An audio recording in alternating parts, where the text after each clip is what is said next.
Okay guys. Ayaw sa skip guys. Tanaw sa kay basing ikaw makadaog sa among meaning nga pahalipay. Meaning nga pahalipay. Kaya amo na ni siyang i-unboxing guys. Unboxing. Ano yun ni box? Pinudo guys ha. Oh, makadaog mo sa mga palipay. Tanawa sa akong one.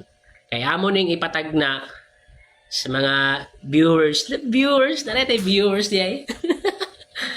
Ipatag na ko ni kung pila ang sulod. Ani? Ang akong ihatag lang nga palipay ang tumoy. Kung pila ang tumoy ani. For example, ang sulod ani mga 5'2". So, ang tumoy nga 200, ako ni sa ihatag sa imo kung makatagna ka. O example, 5'7". So, ang tumoy lang nga 200, mo gyapon akong ihatag sa imo. Bali ang 5'5", dire sa mo ah. Gets?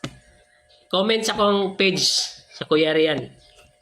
Tagnaan eh, kaya yun niya.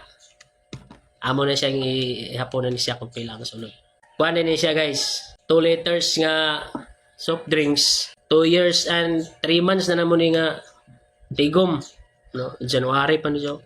2023. Tapos ang sulod ani, gis o 20. Ano mga bago.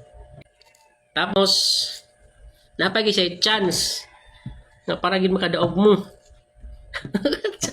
Mura tagkuri ka tila natin ba? Para pula po. Pwede apel ko. Ang tagaan. Ayaw, kay mo iyap magag-apil ani unya. Oh.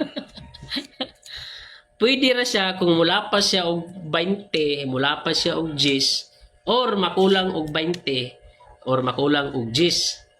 Okay, 10 o 20 man ni siya. Kay listen po kaayog tagnaon og kuan kanang untop gid kung pila gid ni. Pero kung kinsa magiging swerte nga mananaog, kung naaman galing, ba swertiha gid kay niya, ako na i-Gcash. So mahulog ang pinakadako ani nga tumoy is 400. Ang pinakagamay nga tumoy 100. Diba? Kay kung 5'1", 100 tumoy. Kung 5'4", 400 ang tumoy. Comment down below sa akong page gyud nga Kuya Rian kung pila ang sunod dinhi. Kaya ako yatag sa imo. Good luck. Bye-bye.